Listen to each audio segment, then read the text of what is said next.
नमस्कार मित्रांनो, मी प्रदीप गाडेकर आज तुम्हाला वैद्यकीय भरतीमध्ये तुमचा कॅप्चर फोटो कसा अपलोड करायचा ते सांगणार आहे।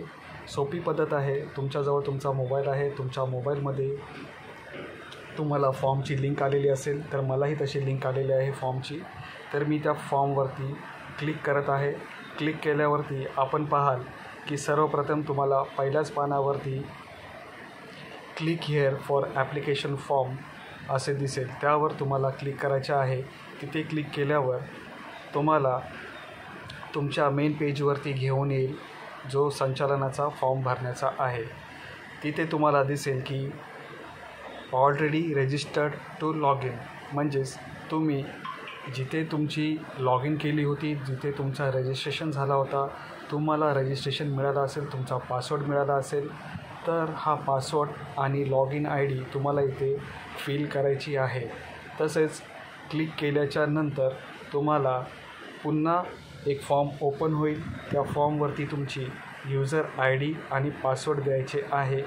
चला, क्लिक केल्यावर तुम्हाला दिसेल की तुमची यूजर आय डी जी तुम्हाला मिळालेली आहे, तुमच्या ईमेलवरती तीच यूजर आय डी ती तुम्हाला ठेवायची आहे। तसेच पासवर्डही तुम्हाला इथे ठेवायचा आहे। याला क्लिक केल्यावर तुम्हाला तुमच्या पुन्हा मेन पेजवरती येईल, जिथे तुमचे डॉक्युमेंट्स अपलोड करायचे होते। त्या फायनल स्टेजला तुम्हाला सर्वप्रथम तुमचा 2 फोटो जे असतात ते अपलोड करायचे असावेत। हा ऑप्शन दिसतो, तर कॅप्चर फोटो आणि स्कॅन फोटो। तर कॅप्चर फोटोला क्लिक करण्यासाठी तुम्हाला ह्याच लिंकमधून तुमच्या मोबाईलमार्फत तुम्ही हा कॅप्चर फोटो घेऊ शकता। कॅप्चर फोटो हा तुम्हाला फ्रंट कॅमेरावरती घेऊन येतो। फ्रंट कॅमेऱ्यावरती घेऊन आल्याच्या नंतर तुम्हाला तुमचा फोटो काढून हा अपलोड करायचा आहे ऑनलाईनमध्येच मोबाईलद्वारे। हा फोटो अपलोड झाल्यावर तुम्हाला पुन्हा बॅक येऊन लॉगआउट मारायचे आहे। लॉगआउट मारल्याच्या नंतर पुन्हा तुम्ही तुमच्या डेस्कटॉप असेल, लॅपटॉप असेल, त्या स्क्रीनवरती जायचे आहे।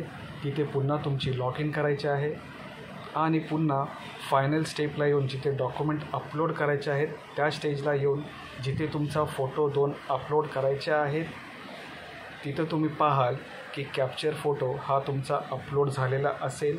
आता तुम्हाला स्कॅन फोटो ठेवायचा असेल, तर कधीकधी स्कॅन फोटो देखील अपलोड होत नाहीत, तर काळजी करू नका। तुम्ही सेम तुमच्या मोबाईलद्वारे तुमचा लाईव्ह फोटो काढून घ्या आणि हाच फोटो तुम्ही पुन्हा अटॅचमेंटला लावा, तर हा फोटो तुमचा सक्सेसफुली अटॅचमेंट होऊन जाईल। आणि काळजी करू नका, हा फोटो देखील ॲक्सेप्टेबल आहे। तसेच हेही तुम्हाला सांगतो की ह्यानंतर जेवढे काही डॉक्युमेंट्स आहेत ते तुम्हाला 300 KB पर्यंत अपलोड करायचे आहेत।